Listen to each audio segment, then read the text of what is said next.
All right, and so we are back. What's up, Travis Hymel? You need to be a little bit more energetic. You need to go back to your M-Hog days and be like, "We're back!" I know that was Wayne. That was Wayne. That wasn't Adam.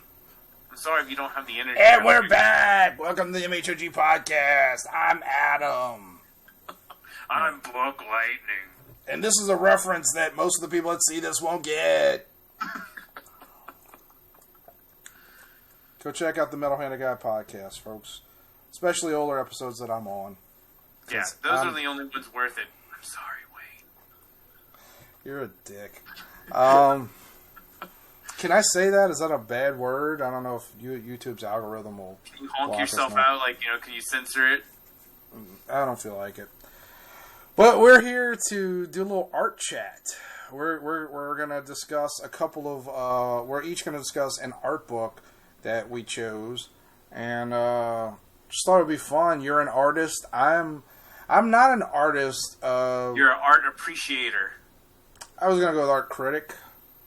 I think you're good at telling me when my stuff sucks. So, yeah, I'll agree to that. Well, I'm not going to take the bait on that one. No, I think you'll agree. Maybe you won't. I'm fairly educated when it comes to art. I can discuss at length like art styles and line work and all that kind of stuff. More than the average person, at least.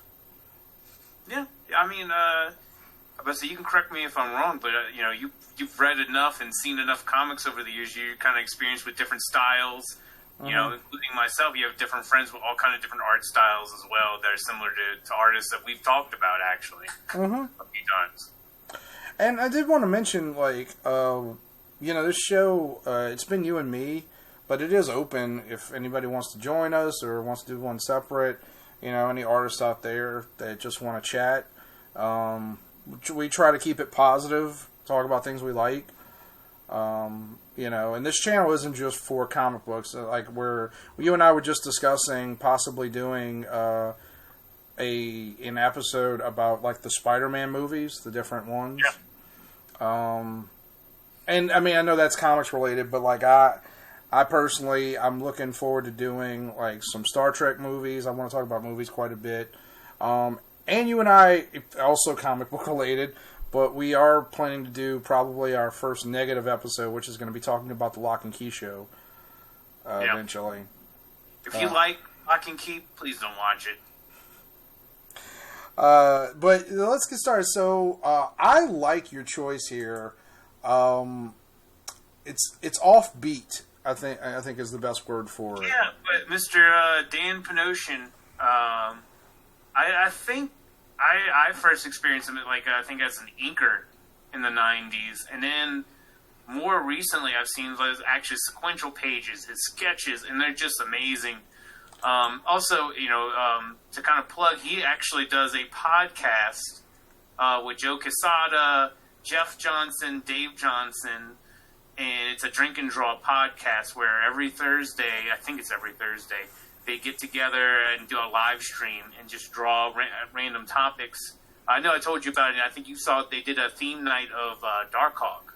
Yeah. Mike Manley, who apparently didn't design Darkhawk.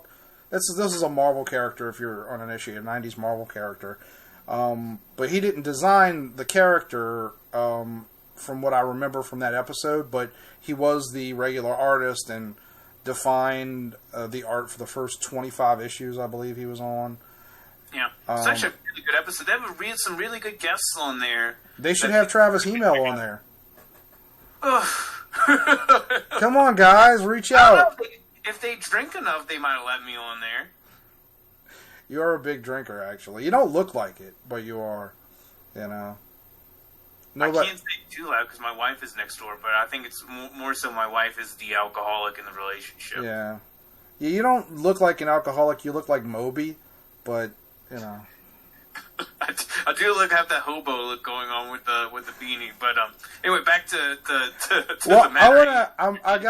I didn't send it to you, but I pulled up, just for reference sake, a couple of, I Googled Dan Panosian X-Men, just so people could see, it's crazy how much his style, and he wasn't a bad artist in the 90s.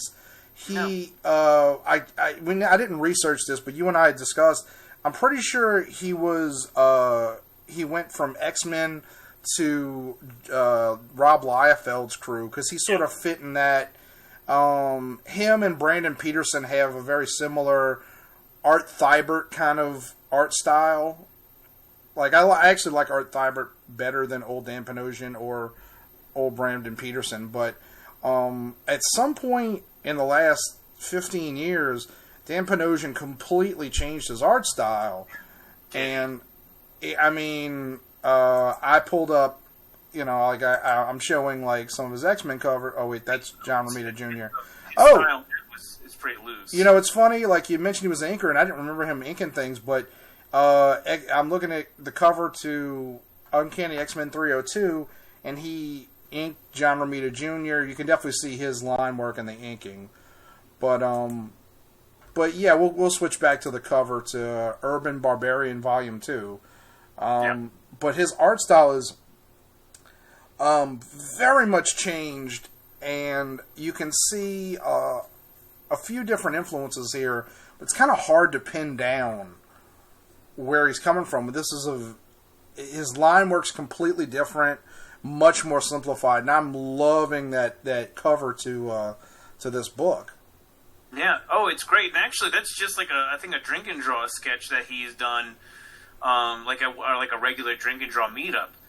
And a little backstory to me picking this up. He was at New York Comic Con when I was there, and he had these available. I was trying to get Volume 1, but all he had was Volume 2. Very nice guy, very easygoing. If you see him on the Drink and Draw, I guess, video podcast, yeah, I guess you call it his live stream, very charismatic, very nice guy, very personable.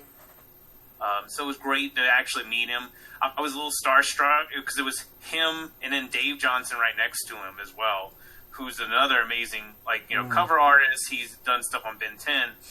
But when I was picking this up, I was a little disappointed because in the back of the book, there's a little area for Dan, if he wanted to sketch something.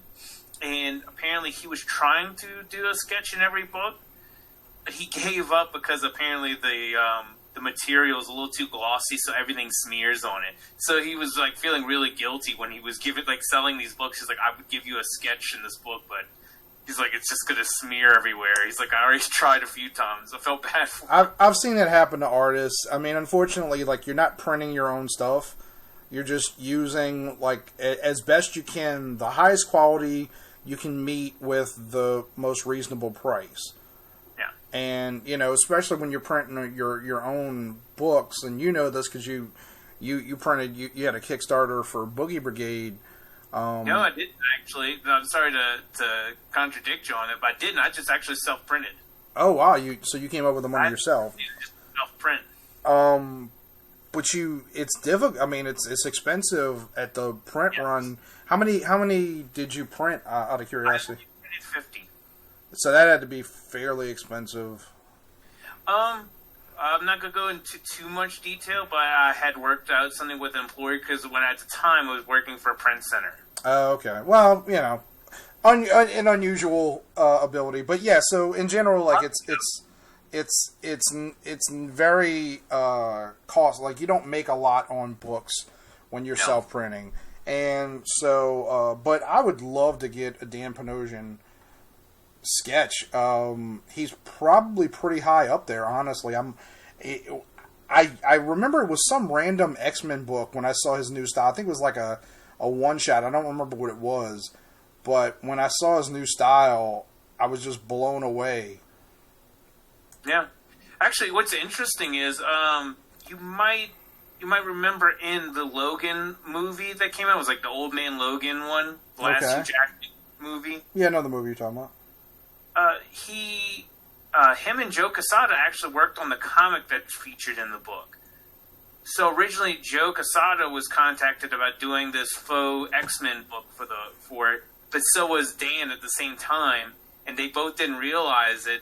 And when they did, they ended up teaming up together Joe did the pencils, and then Dan did the inks over it. And what they said, like a very 90s style to go for the X-Men book for it. I'm going to Google that real quick. Dan Panosian, Joe Quesada, Old Man Logan. Maybe if I was going to do this, I should have said it earlier so you'd actually have prep time. No, that's fine.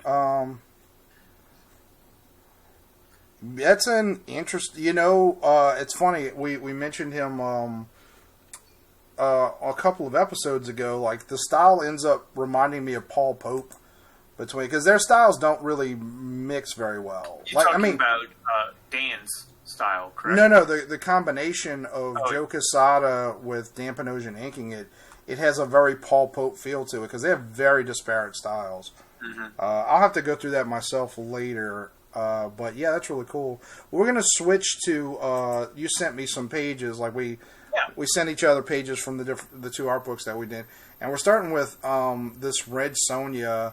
It looks like it's a variant cover for Red Sonja #1 from Dynamite Comics. Actually, it's oversized variant.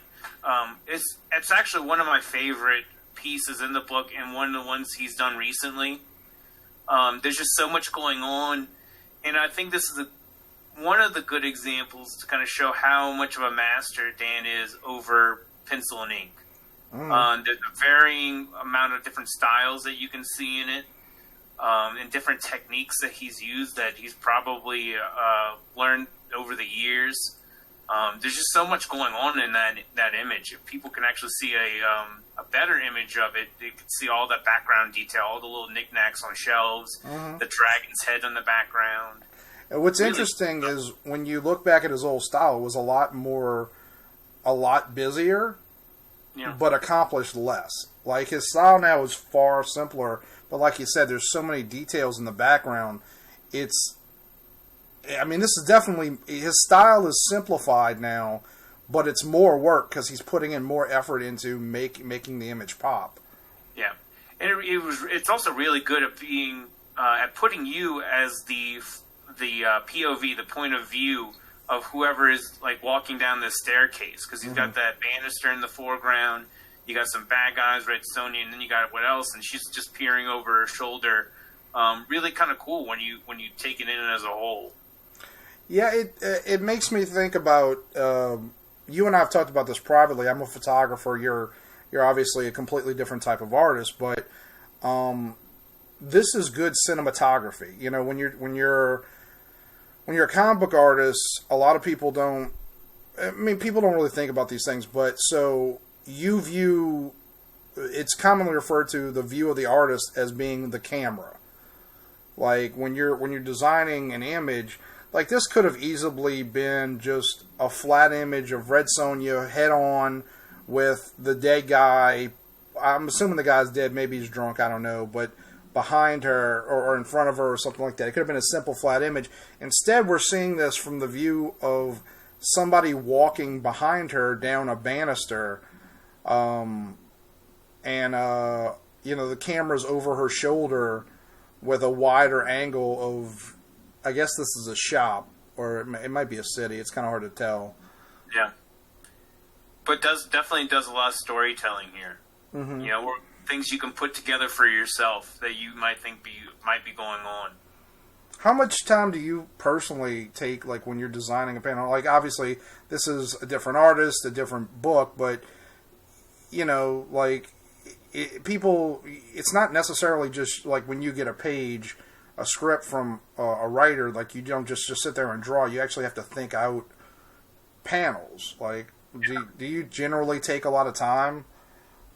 Yeah, especially if it's going to be something like intricate like this. And I'm just assuming, if I had the chance to talk to Dan, I actually would ask him what his process, just like you did for me with this, because I imagine that he probably did a bunch of different layouts to kind of figure out even what he was going to put in the background, because if I was doing something like this, I usually plan out every little thing, like especially if I'm going to do any Easter egg type of things, I kind of plan that out in the panel. And I've showed you some things, but it's called thumbnails. and thumbnails are basically used by artists to kind of do a breakdown of the page and give a very sketchy layout to what I would end up drawing, to kind of help figure out what I would do. A lot of artists, they just don't start drawing onto the page. They actually plan it out.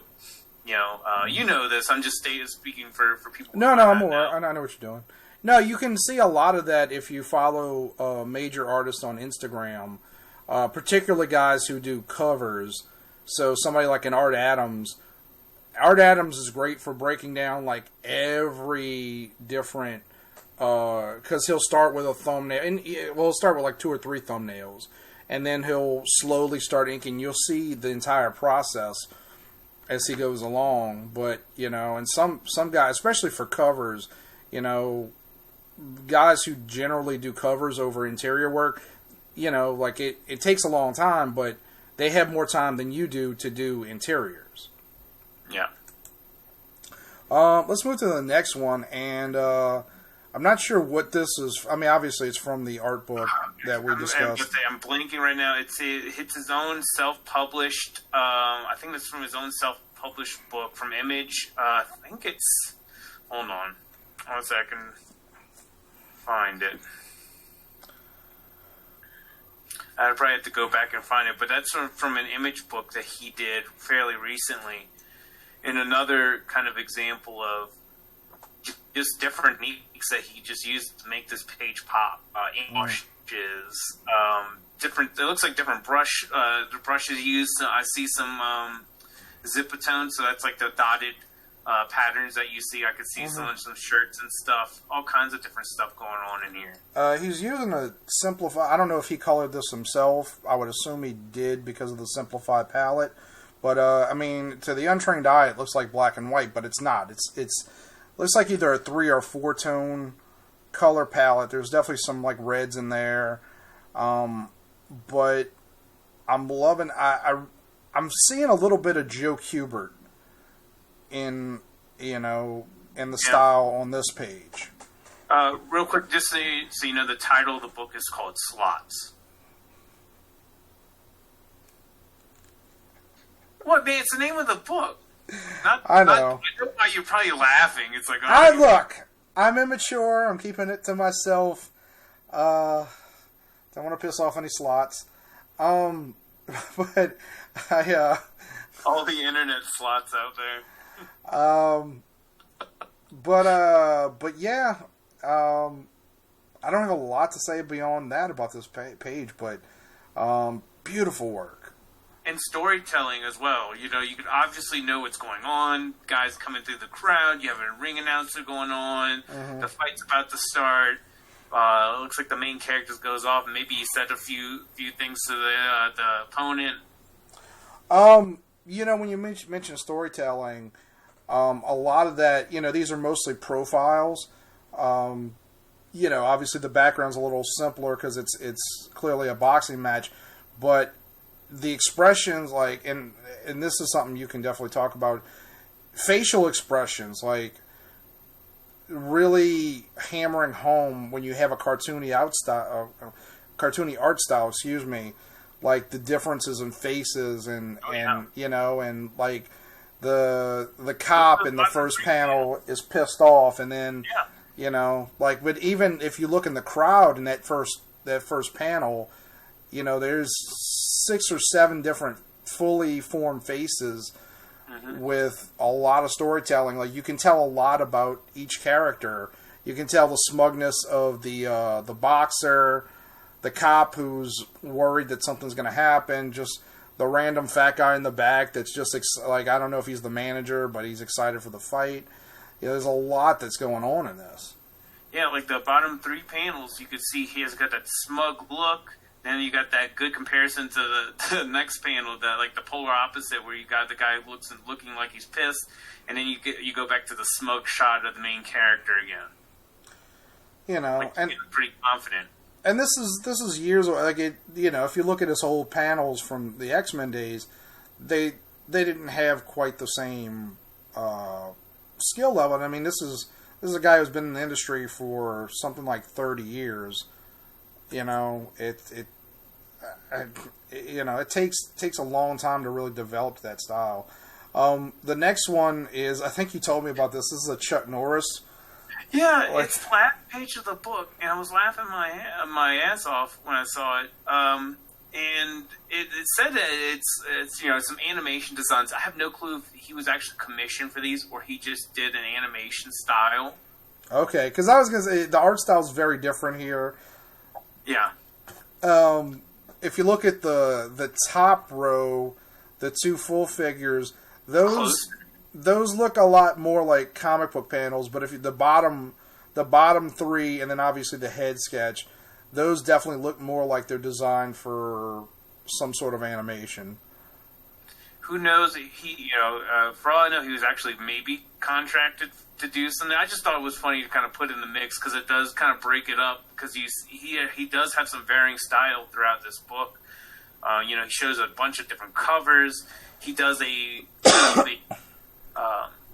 cartoon style, but he can also do like a realistic approach to like different sketches in the book. Like towards the back, he has a bunch of sketches from his drink and draws that he's done, and they might be a famous movie character. Some are like caricatures, some exaggerated features, or some are pretty much spot on interpretations of different celebrities. He's got some UFC fighters in there because I think he is a fan of MMA, if I'm not mistaken.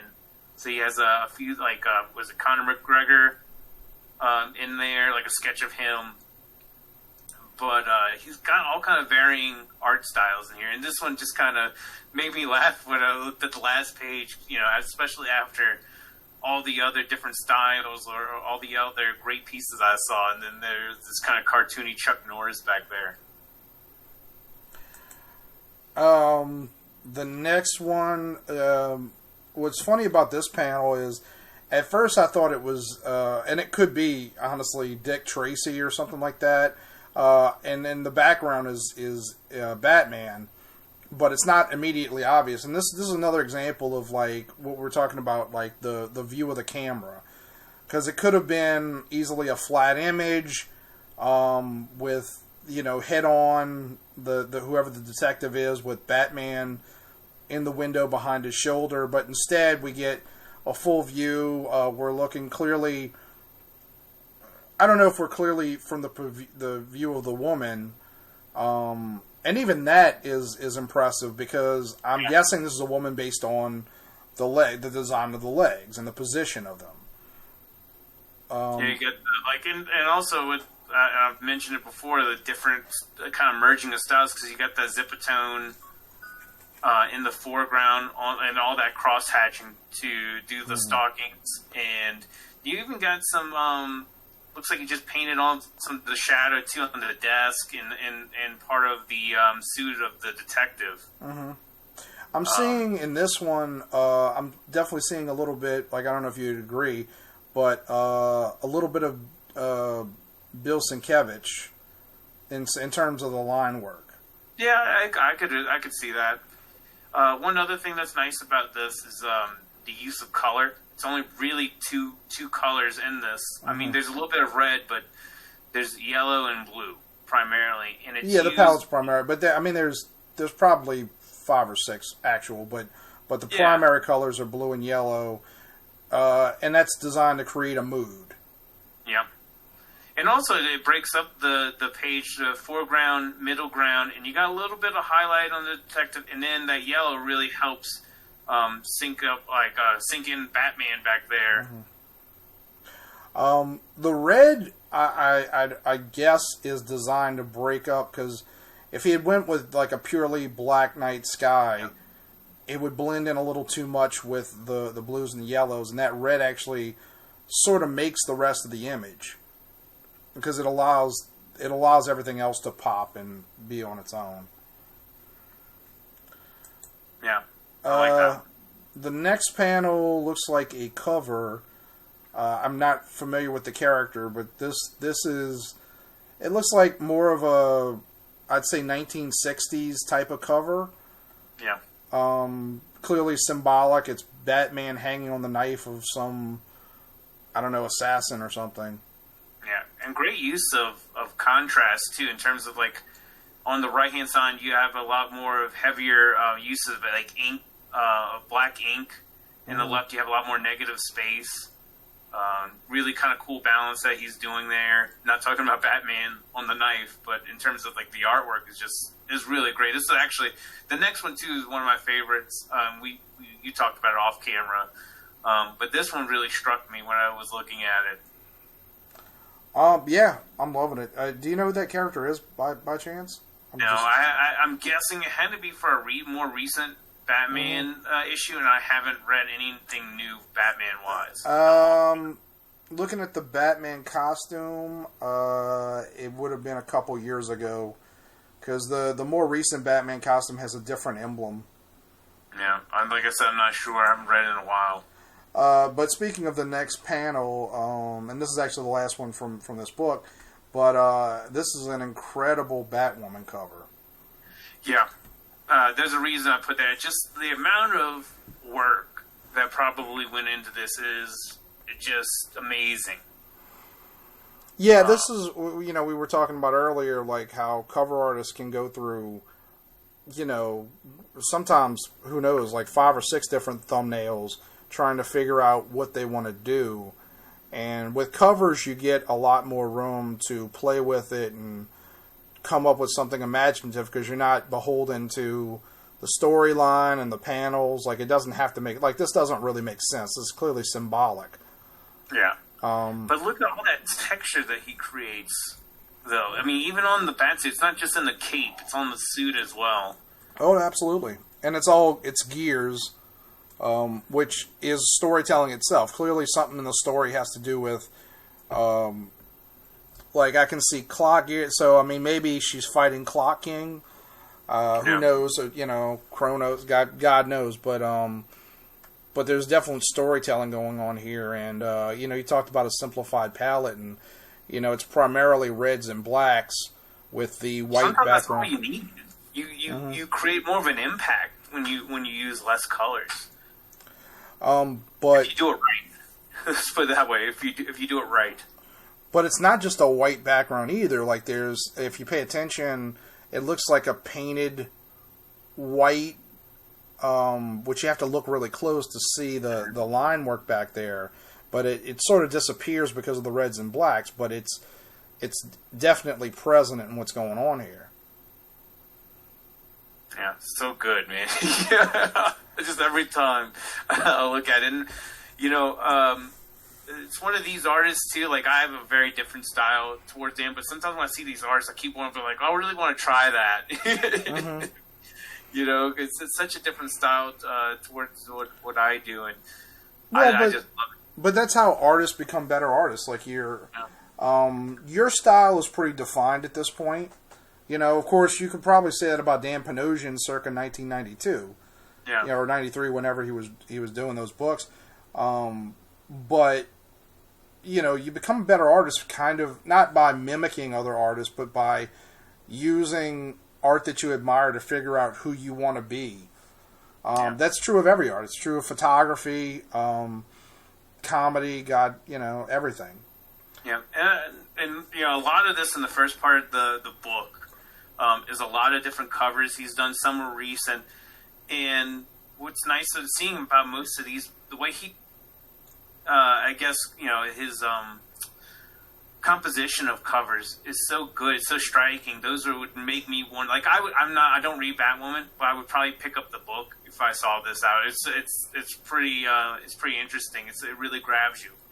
Another thing I want to point out about this cover is how deceptive the shadows are. Like, because of how busy the actual cover is, there's a lot of. I mean, this had to take him weeks to draw all of this. Who knows? It's actually pretty fast. If you ever seen him on these live streams, I would think so too. I agree with you. I would. It makes me think he took a long time, but he actually is pretty skilled enough to get a lot done. Okay. Well, maybe if he listens to this, he might think otherwise.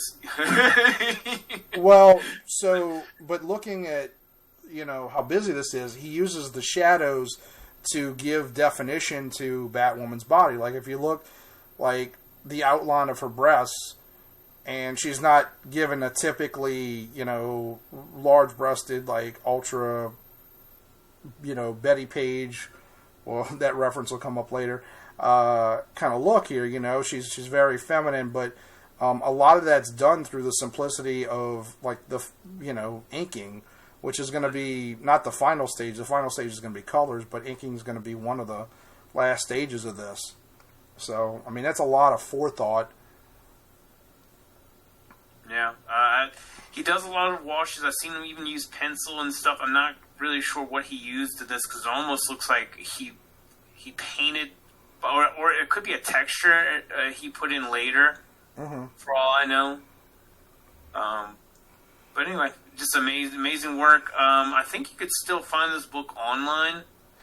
It's not anything, I don't think you could find it in stores. So when I pulled it up, it's stewartingbooks.com is what came up, and it says currently out of stock, but I don't know. I mean, if you find Dan whenever they might have another comic convention in, Dan's there, definitely go visit his table. He should have a bunch of these, or maybe a new one. And I can tell you right now, if it's not the same one as the new one, it's probably still worth spending the money on. Absolutely. And, it's funny, like, you brought this up randomly, but I've been a big fan of Dan Panosian for a while. He's not somebody who gets talked about. He doesn't get a lot of work, to be honest with you. He's sort of forgotten about, and some of that's because I think people still think of him as the guy from the 90s, but he's his own artist with, a beautiful style that's, we mentioned other artists that, certain pages, some of the line work reminded me of, but he's definitely his own, a Dan Panosian piece. So for mine, I went for a guy that is in some ways more famous than a lot of artists, but he's simultaneously more famous and more unknown. And that's, the book is Dave Stevens Covers and Stories. Dave Stevens is famous for exactly two things. One is the Rocketeer, which he created. The other is Betty Page. Those are the two things that he's primarily known for drawing. He created Betty Page? Wait, what? He created Betty Page? Yes, he did. He has a vat where she's not there anymore now. The body of Walt Disney is currently. But he's a big admirer of Betty Page, and I can't think of the character's name from the Rocketeer. Jenny? No. You mean his girlfriend, was it Jenny? Jenny something, I can't think of her name. But she's designed based on Betty Page, which, the actress that they chose for the Rocketeer movie, Jennifer Connelly, was very appropriate, shall we say. Like, they definitely went for it. But I mean, I've seen the Rocketeer movie when it came out. I'm a big fan of the movie. I've been wanting, since we've been talking about it, I've been wanting to watch it again. But, like, I didn't become familiar with Dave Stevens as an artist until I saw this book like probably 10 years ago now. This is an expensive book. It's $50. Oh, I did want to ask you quickly, the Dan Panosian art book, was it an oversized book? It is a bit of an oversized book. Because that's what I like. When you see these art books, they'll recreate covers and comic book panels, but you get to see them as they were probably drawn. Much larger, like... It's about the size of a decent sketch. Hold on, I have an actual ruler here. Hold on. It is 8.5. So, yeah, it's about as big as a sheet of paper. 8.5 by 11. Okay. Well, this is definitely an oversized book. I don't know what the exact size is, but I love oversized art books. And like I said, but I discovered this book on the comic shelves over at BSI Comics in Metairie. And I asked the owner at the time, I was like, who is this? And he was like, you've never heard of Dave Stevens? I was like, no. And I started going through it, and I was like, I have to have this art book. So we're going to go to some of... So the first panel that I have is him doing clearly a cover for Mike Allred's Madman. Yeah. And the thing about, art's like anything else. You build on the backs of giants, So you can definitely see little elements of other people's styles. And, at the end of the day, everybody's built off of certain guys like Will Eisner and Jack Kirby and, but the thing is, like, even though I can see other people's art styles, like, the pure grace of Dave Stevens is what really amazes me. Like, there's something so effortlessly beautiful. It's not, obviously, this page, I didn't realize borders a little more on racy than I thought. That's one thing about this book, is it's R-rated. Yeah, if you can't tell what we're talking about, maybe in the most left of the panel, left and right. Oh, yeah, it's left and right. I didn't realize it when I took a picture of it. I thought I was safe because I didn't notice the details, but it is the details, and, as mentioned about the Dan Panosian cover, sometimes the shadows tell the story. Yeah. And one thing I just want to talk about, too, and you don't see it, you do see it in some modern art, mostly if I was going to give an example, like some of the more realistic styles you might see at DC in particular, but like the use of hatching and cross-hatching. So hatching is just a little bit of line work. A good example of like the bricks above the characters, to kind of give that texture of a brick feeling. The water as well. You kind of have a cross-hatching pattern on the shadow on the lower right of the arch, kind of that little, the different little the diagonal hatching, and more cross-hatching even in the foreground from some of that shadow. You don't see like traditional. I mean, when I was going to like art schools or even like taking classes, that's some of the first things you learn. And as I got older, I saw a lot of people not doing that for some reason. I don't. Maybe it's just me seeing that, but you don't see a lot of traditional styles like that in terms of shading, like the feathering of shadows and things like that. Like if you look at Madman's Leg, you could see like there's just some line work there to kind of imply shadow, and that'll be what I'm talking about like some of the feathering. The thing about his line work is, like, it seems so familiar because I could probably identify a dozen artists that were clearly influenced by him, And like I said, I mean, I'm sure he was influenced by other people as well. Oh, for sure. The next panel... So the big difference between the art book that you did and the one that I'm doing is I mostly took pictures of... Like, he has a lot of random sketches in this book. And now, it's worth mentioning, so the Dan Panosian one is Volume 2. Dave Stevens has various art books. So, like, some of that stuff is covered in other books. Yeah. Real quick, about his books, can you find a lot of Dave Stevens, like, of his sketchbooks easily, or do you... Well, this isn't... So this one, technically, yeah, yours was more of a sketchbook. This is more of an art book. Dave Stevens has unfortunately passed away. So I'm pretty sure, I think IDW published this. But I think this is pretty easy to find. It's expensive, though. It's a $50 book. But worth every penny. I love this art book. I know IDW definitely did an artist edition of The Rocketeer, which... If I had the money to buy, I'd buy a lot of those IDW artist editions. They're incredible, and the one for this, I believe, is amazing in terms of like the Rocketeer artist edition. Was it? But was it Dave? Because a few artists have actually. It was Dave Stevens. Okay. So yeah, this next panel, I don't know if this is supposed to be a Nazi. I don't think so, but somehow Hedwig from Harry Potter is on her arm. I don't know what the owl is. I was like, is that supposed to be like biker Hermione? Oh man, biker Hermione would be so hot. Inadvertently created a new fantasy for you. Oh, you really did. So anyway, it's turned R-rated. Anyway, well, it's appropriate.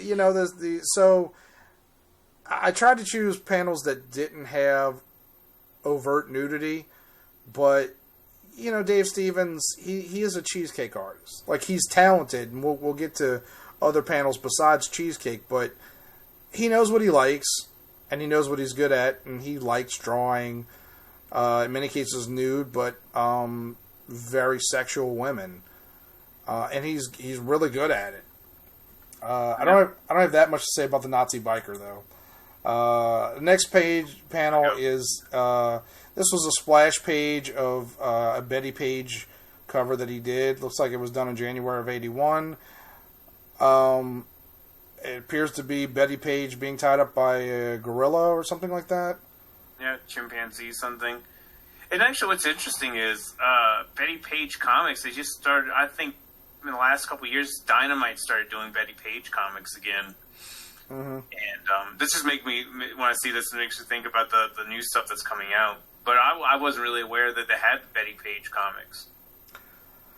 I'd never read any, but I was aware of it mostly from this book. So the two things that Dave Stevens tend to gravitate towards are actually represented here. One is, as I said, like very sexual, beautiful women. The other is old pulp and adventure.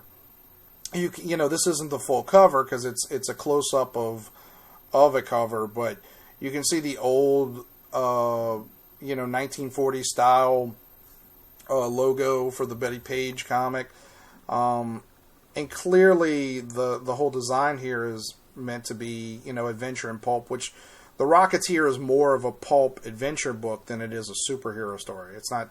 Yeah. You could argue he's a superhero. He can fly. It's kind of a superhero type of thing. It's a trope, but the Rocketeer, and that's what the movie gets right, is it's more Indiana Jones than it is Superman.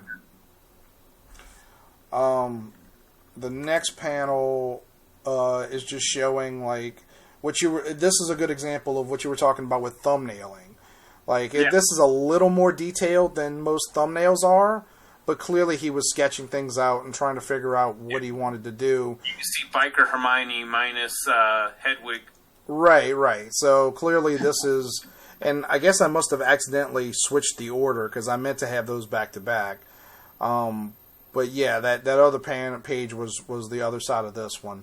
Yeah, I'm actually glad you put this in, because what you were just saying, we were talking about thumbnailing and kind of understanding, like, you should draw some things out before you actually commit to it on paper. Mm-hmm.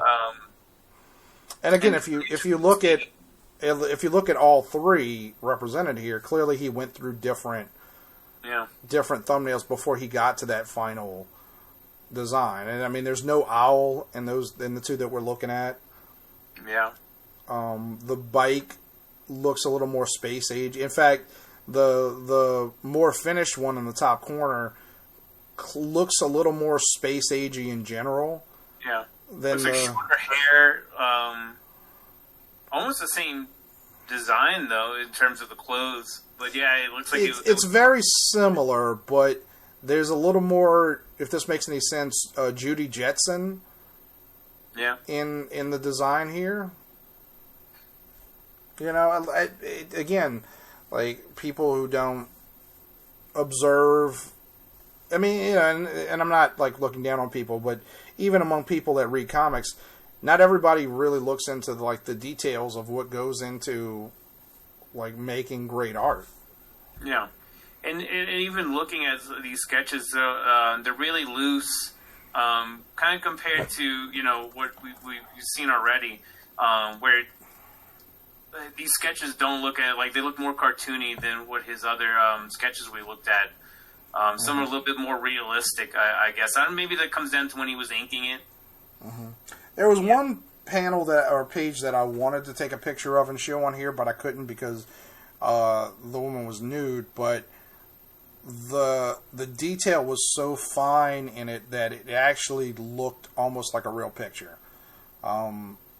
You could tell because of the coloring that it wasn't a real woman, but yeah, it looked, very real. I don't know what this. So this next page must be a page from or a panel from a Betty Page comic. That's not going to get confusing.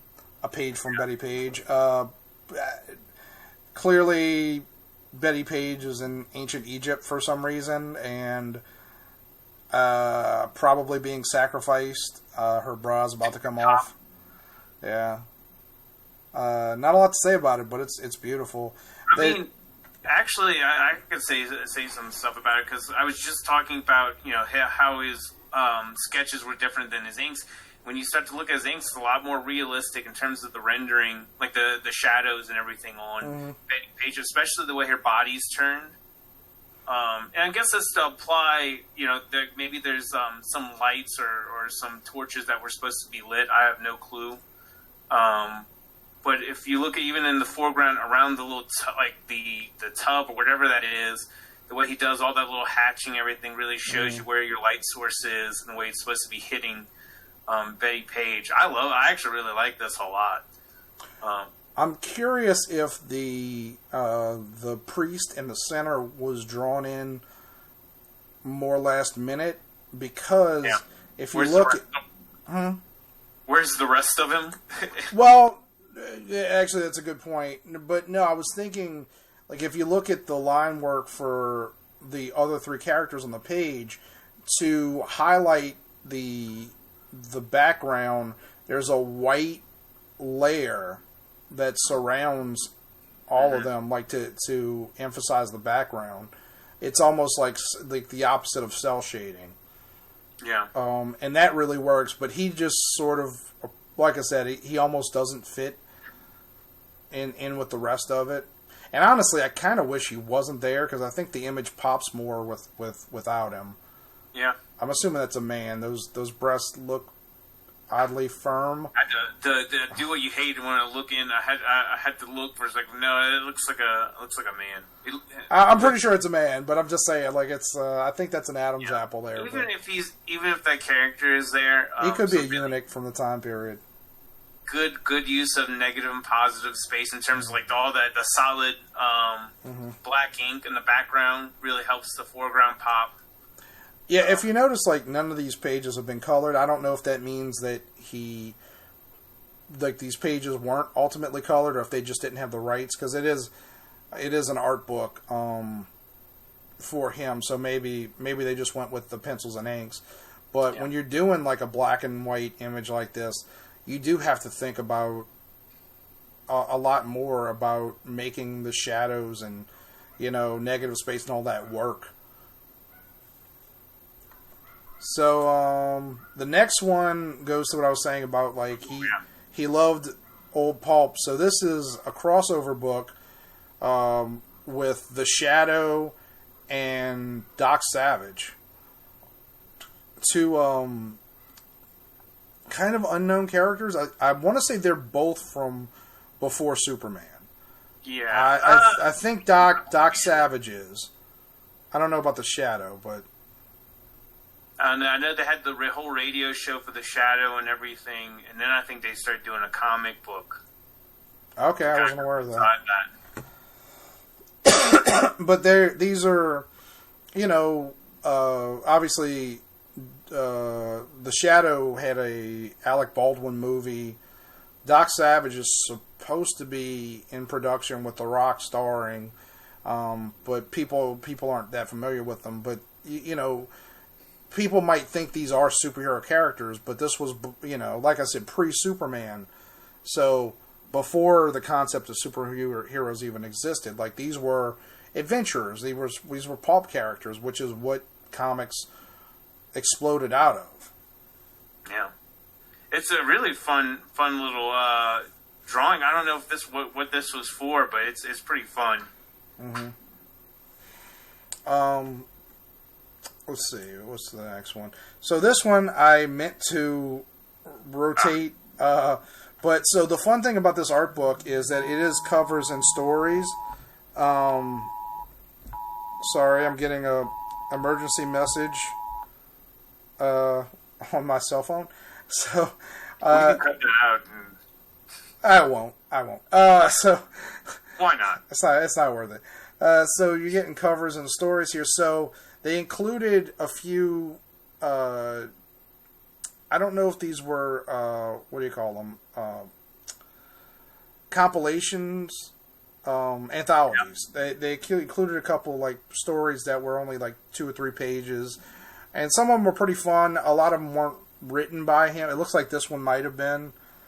But what's great here is you do get to see that, you know, because there are some artists that only do covers, and a lot of the art that you see in the art book is covers, but he does interiors, and his interiors are better than his covers in a lot of ways.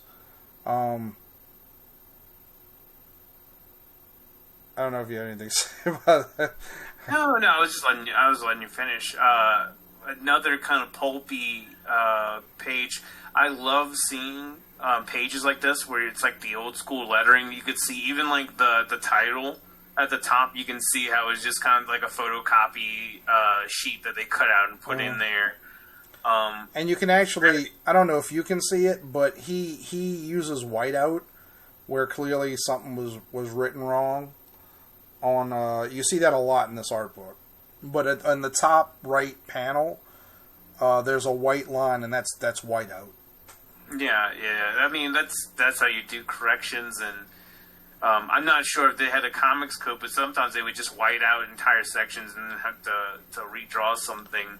It says 1977, so the comics code should have been in effect by then. Yeah. But, man, some great use, like, again, the traditional, like, hatching and stuff to give textures to things, so, like, you can tell really what that dress that she's wearing, like, you see all the little, like, the hat work on the dress that kind of apply the fabric. Really cool. And, again, you can see it on it looks like the knights and everything in the lower panels. You can see that. Really cool. Yeah. I should have included more pictures because some of the art in these stories was just unbelievable. Next one just goes back to, so this is newer. I want to say this was like 2003, but this is Sheena. It's another character. Yeah. For a minute there, I was thinking of Shanna the She-Devil, which is a Marvel, probably a ripoff of this character, but. Sheena, it's a Tarzan-esque, and there was a Tarzan story that he did that's in the book as well. Yeah. But just beautiful cover here. You know, I don't know if it's just because of the old school style, but this reminds me of stuff I've seen Frank Cho do recently. And Frank Cho is another person who does, you know, he loves drawing scantily clad women. And like cheesecake art, and I see maybe Frank was inspired. It's tough to tell because either directly or indirectly, almost certain. Yeah, because you can see some of the line work, like the exterior, like the contour lines around on Sheena. You know, the way that's done, very similar to how Frank renders stuff. Frank Cho likes to emphasize on the muscles and the body. You know, like you'll see lines in women's butts and stuff like that, and you can see that here. Yeah. One thing that I want to point out that this is something that takes a very long time for artists to master is look at those parrots. Like sometimes animals are the hardest thing for an artist to draw, just because it's not something that you really start out drawing. It's not something people... There's not a lot of animal art books out there, like how to draw pets. Yeah. You know? One thing you could take away from this definitely is less is more, because, you know, you really don't get a lot of the detail until you get more to the end of the parrot. You know, it's implied feathers and stuff. You don't have to go and try to draw every single feather. It's just that little bit of suggestive line to kind of to show that it's a feathered parrot. Mm-hmm. But I mean, then when you look at the beaks though, and the whatever the mohawk part is, I forget what they call that. Clearly, he put in a lot of work here to get those details. You know, a lot of artists would just draw the parrots simpler, so that you sort of, because there's a lot of things as an artist that you draw that you create the illusion in somebody's mind, like they think they're seeing more than they do. You know what I mean? Yeah, I mean it's incredible work. Let's see. I'm really enjoying these. The next one is a cover for Vampirella, A Scarlet Thirst.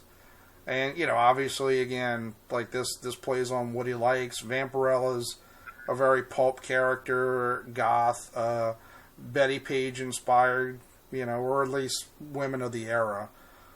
And like I said, like what I love about his style, this has a little less of what you were talking about as far as like the muscles and all that, but it's not really needed in this, I think. Like it's not. Maybe that's how good he is to tell if he didn't need it or not. You could just have really simple, basic line work, capturing the body and everything. It's really good. But this is one of those things. It almost looks like he also used pencil. Where he used what? Like pencil to ink it.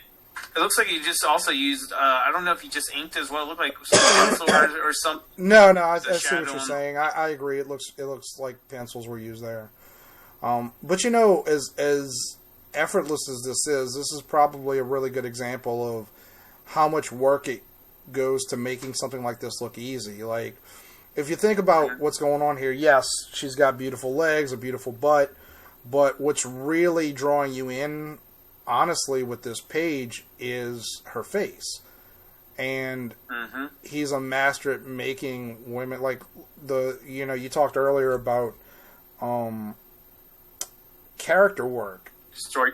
And there's so much storytelling going on with just her eyes. Yeah. Yeah, we had talked about it on that page from Dan's book. And we're talking about, the way he was capturing facial expressions. I mean, he's been actually between this, and if you look at actually all of it, the Sheena, the page from Aurora, and the especially on the Shadow one, because not to make you don't have to go back, but in that one you have Doc Savage holding someone, and she's actually almost like she's looking off, almost at the Shadow, and she looks terrified. Whereas you kind of have Doc Savage kind of wondering what's going on. It looks like he's running from some zombies. And the Shadow looks really. And the Shadow looks very really distrustful. Yeah. Really good use of facial expressions, Let's see. The next is clearly the and again, this was more R-rated than I thought. Again, more with the facial expressions, like the both characters in here for Aurora and whoever that other little character is. Look how cool that is. Like, it's some type of alien. I'm guessing he had seen Star Wars around the time he did this. But this is Aurora. This is the character that we had seen earlier. But this is also the character from the sketch that became the cover of this book. And it's fun to actually look at both. Like, I don't know if you have it pulled up, Travis, but seeing the colored version, and whoever did the coloring on this was incredible. But it was probably it had to be recolored because this is clearly digital colors. But oh yeah, I mean, looking at it, yeah, that's totally digital color. But again, so effortless. And obviously a lot of storytelling. What's interesting is I had Googled to get to the cover real quick, and funny enough, I see a colored version of the pinup that we saw for Sheena. Well, I think that was the cover. cover for that China book. Yeah. I'm just like when I googled to actually see his art book, that popped up. That's the other thing that was just interesting. Really, again, actually, I kind of prefer just black and white, but it looks good. So the next one's fun. So I took a picture of both pages.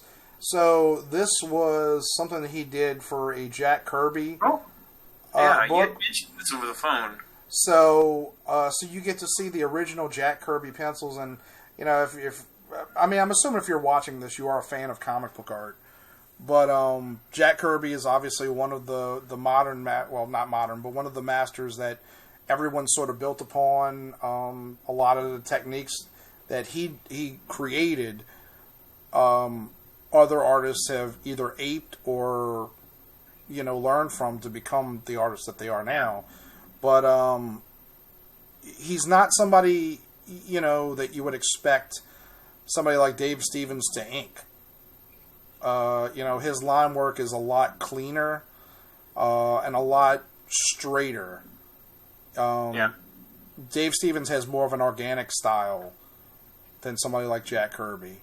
Yeah, and just to talk about this, he's pretty faithful to Jack Kirby's pencils, with the exception of the only things I kind of noticed that sometimes when he's doing and this I think Dave does well. He goes a little bit lighter on some line instead of being as heavy as kind of the pencil portrays it. Like if you look on the forehead of Silver Surfer, you get some pretty thick lines in the center of the forehead versus the ink piece. He lightens them up a little bit, and the same if you look towards his back, you see some kind of hatched lines, a little bit lighter here and there. It's otherwise pretty faithful. Mm-hmm. Well, but here's the question. Somebody like Dave Stevens is obviously, especially if he's doing this book, going to revere a guy like Kirby. And Kirby was still alive during this. So the pencils were 1973. He inked this in 1998. Kirby, I'm pretty sure, was still alive. How much of being faithful to it is just you don't want to insult Jack Kirby? I mean, that's probably a part of it. I mean, you say that even when he was alive, he was still revered, and there was definitely people who butchered him in terms of inking over him. Mm-hmm. So, but yeah, you don't necessarily see a lot of, because some inkers, and again, Dave Stevens isn't known as much for inking, obviously, but some inkers put a lot of their personality. And it's not always it's not a bad thing necessarily. Sometimes it is, but usually it definitely helps an artist. But here, like you said, he's being very faithful. You're not really. It's almost not worth it for somebody like Dave Stevens to ink him. Yeah.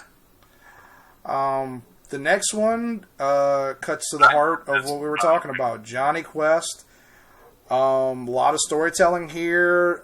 It's pretty much a perfect summation of Dave Stevens. You got the beautiful woman, the cartooniness of like the dog. It's Jonny Quest, so it's a pulp adventure. Yeah. And definitely storytelling. Clearly, they're hiding from someone. Absolutely love this cover. And the thing is, I'd actually. When I think of some of the older Jonny Quest stuff, I think of Alex Toth, who has the same kind of old school style in terms of how he would draw this, very almost similar to what Dave Stevens has in a way. I think Dave Stevens is probably maybe a little bit better at drawing sexy women, but man, I love this cover. This is great. And you can see in Jonny Quest's eyes, he just became a man. What I love about this, though, is the background. Like, he could have went one way or the other. Like, there's a lot of details here that aren't necessarily necessary, depending on your view. But, like, so, on the right side of the page, you have what's clearly, I'm assuming, Chinese, right, letters. Which could tell you all you need to know. Oh, this is in Asia. but he also has in the background, he made sure to draw with some detail. Actually, it's a combination of detail and then, silhouettes. So, I mean, there's actually a lot going on this page that you might not immediately identify. Yeah. And what's nice, it really separates these characters, because there's not a lot of detail on our 4 kind of characters. I'm gonna count. Got Bandit as well in there. Mm-hmm. But if you look at the building behind Johnny's head, there's a lot of detail on it, even though it's a background piece that you're not gonna pay attention too much. But because there's so much extra detail on there, it kind of separates Johnny from that background. And that's a good way of doing that, is when you add in that extra detail. There's so many things about this this cover I love. Well, like, this is the kind of page that you almost hate to see it colored, because if you notice, like, the way he's using the blacks in both the shadows and Johnny's shirt to blend into the silhouettes, colors could almost, I wouldn't say ruin this, yeah, but it definitely changes the overall effect of it. Yeah. And I think this all comes down back to, we talked about, again, planning and probably drawing out and doing, like, thumbnail sketches of figuring out how he was going to place the characters, how he was going to use the different black ink, like the spotted blacks and everything, to put it in there. Mm-hmm. Yeah, I mean, something like this, there's probably, 100 different ways that you could convey what he's trying to convey with this. And, and the question is, like, who, clearly we know who he wants to draw more. But a lot of people would expect, like, Johnny to be towards the forefront of this, and, and what's going on with the woman's headdress. And there's a lot of stuff went into this. Yeah. All right. I love that. I'm glad you put that one in there. And the last one is also of Aurora. So you get to see that this is pre-inked. You can see clearly this is... What stage would you say? Because you've got somebody doing, not the typography, what do you call it? The lettering. Yeah. But it almost looks like this is finished and ready to be... maybe, I can't tell. It's not inked. Really, it's not inked because you can see the blue line there. Yeah, but the thing is, when you scan that in, that blue line shouldn't show up. But yeah, you can see. One of the reasons to use the blue pencils is the non-photographing blue pencil. If you're going to be scanning it in. I don't know. It's tough to tell. Because even like just looking at. Or the contrast was turned up really high to make it look like inks. I can't tell. Okay. Well, in that case, I don't know. I mean, either way, it's good. But it's clearly the one of the final stages of art before this got sent to the press. Yeah. But and it's almost a little bit different style towards what we've seen him do in some of the other pages, don't you think? The way he's drawn some of the faces a little bit, he's still capturing emotion, but it looks a little bit different, right? You don't know more detailed. You don't know when this was published, like what level he was at, but there's a lot more. That's true. This isn't like this picture of Aurora. Like the last two that we saw were clearly sexy images, and this, he's not going for the most clothing I think he's drawn on any of those characters. Yeah. No, the last woman had full clothing. You did see a hint of, shall we say, nurturely buttons on that Johnny Quest page. He was really staring at that belt buckle. She was a matron, certainly. But looking at the facial expressions here, like she's definitely womanly here. He can't help but draw womanly figures. But you see the concern in her eyes. And again, like that takes work to learn how to... it's not just about learning how to draw eyes in a womanly shape, but also in a way that expresses things. Her eyebrows are knitted, and then Yoda-looking dude looks kind of concerned. Yeah, I really like the way he's drawn, especially in there's that prior sketch that we saw. I really like the way the character looked when he was smiling. Very different too. When you think about how I guess he kind of planned out a way that face kind of stretches out when he smiles, because now it's very narrow compared to what the sketch was. Yeah, that's the last page that I have. But I love this book. I'm such a fan of Dave Stevens. I can see. I actually want to track this Jonny Quest book. Yeah. Let's see. Does it say who published it? It does not. But it was. It's Comico. It was. I was gonna put money on it. It's the 80s. It's 1986. Yeah. Is it Comico?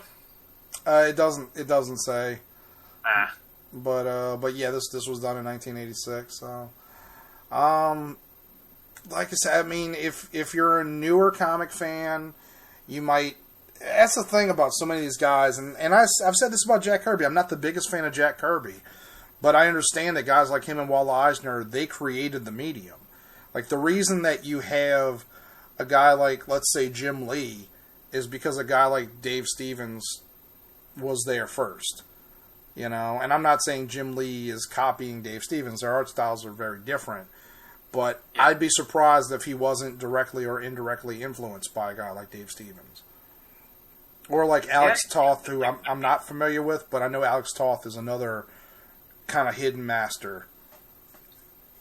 Well, that's when I think of Jonny Quest, I think of him. Alex Toth did a lot of Jonny Quest? Yeah. But yeah, so I guess we've gone on long enough. This actually went longer than I thought it would, but but these are two great art books, and you know, two guys who don't necessarily. I mean, there's not many comic book creators that get headlines. Joe Quesada's among the few, but there's so many great masters out there that don't get nearly the amount of respect that they deserve. Keyword use masters in. People don't really talk about that much in modern comic art, I think. Especially earlier I was talking about, you know, some of this more traditional style that you see with hatching and cross-hatching. And what I'm getting at is, like, with DC, you can definitely see that. They don't have, like, necessarily a house style that much anymore. But a lot of what they use is a little bit more realistic. And then compared to Marvel has... I'm not trying to insult anyone. Depending on some of the books, with the exception of probably the X-Men stuff and maybe Spider-Man, you see a lot more Tumblr style artwork, a lot less rendering, a lot more simpler line work. And it's not to trash anyone's art or anything, but you definitely don't see a lot of this use of traditional styles and even compositions. The amount of thought that goes into this composition. Again, not trying to talk trash about anyone. No, it's not. It's recognizing excellence. That, again, and these guys, you know, it's funny. I remember when, the last, I'd say, decade, Stan Lee has been in headlines a lot. And I know a lot of comic book artists who are, like, bashing Stan Lee and just being like, you know, people forget about Jack Kirby, you know, while they praise Stan Lee. And I'm like, people don't forget about Jack Kirby. Like, Jack Kirby isn't as famous as Stan Lee, but people actually know his name. As opposed to when Joe Simon, the other creator of Captain America, died. Nobody paid attention. Nobody knew, you know. And guys like this, Carmine Infantino, there's so many great writers and artists that will never, like, they died, and, like, there's people like us that remember, but eventually we'll go away, and those people will just be forgotten altogether. Yeah. You know, so, but yeah, I hope this has been fun for people. Again, I've been wanting to do shorter ones because everything we've done has been pretty long, but hopefully pretty interesting. Obviously, we're fairly educated about what we're talking about, and in spite of me having a few blank spots, but yeah, this has been fun. Thank you, Travis. Yeah, and thank you, man. I'm glad because the reason we were doing this is that we we were going to do our roulette thing where we chose some back issues, and you had mentioned, like at some point you're going to run out of you would probably run out of back issues first to talk about. Well, I have plenty, but trying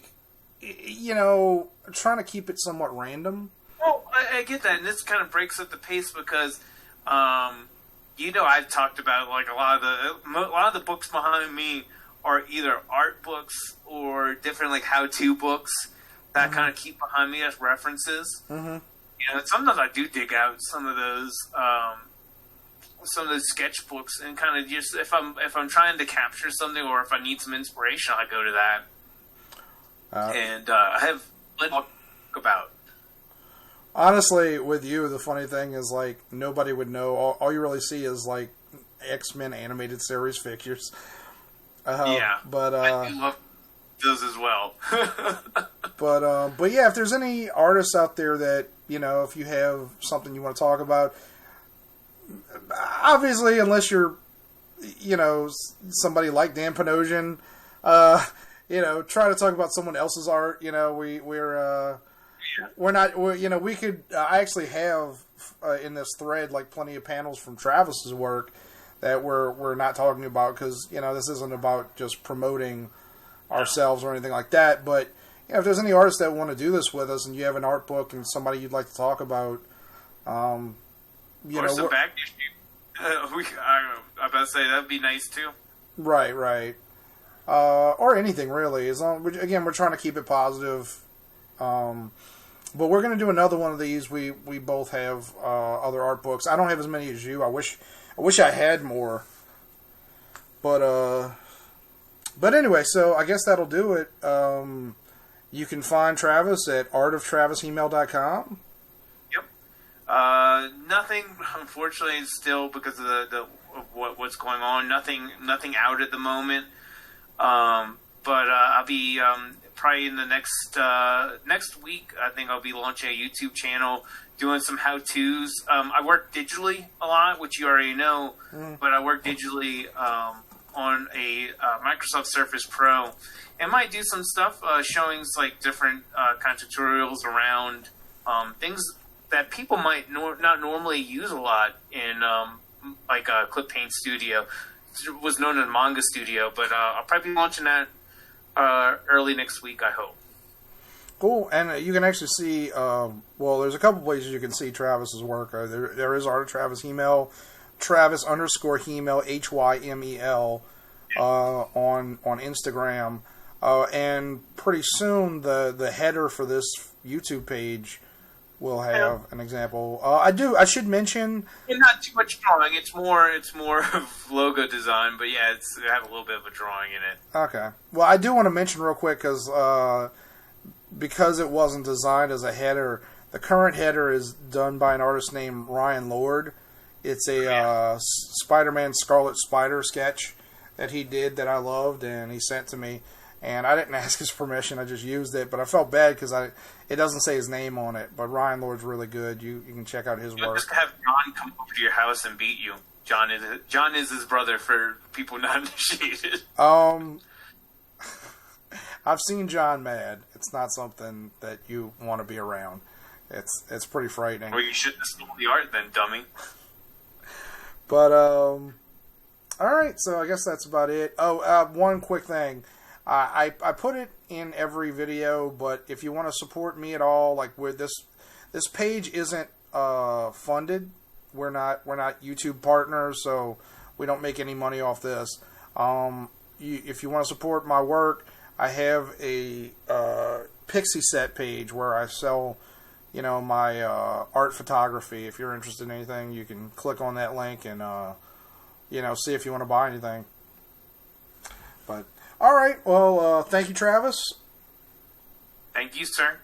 We'll do this again pretty soon. We'll figure out what we'll talk about next time, I believe. Maybe we'll go back to some back issues. Right on. All right, well, I think that's about does it. We're out. That was really good.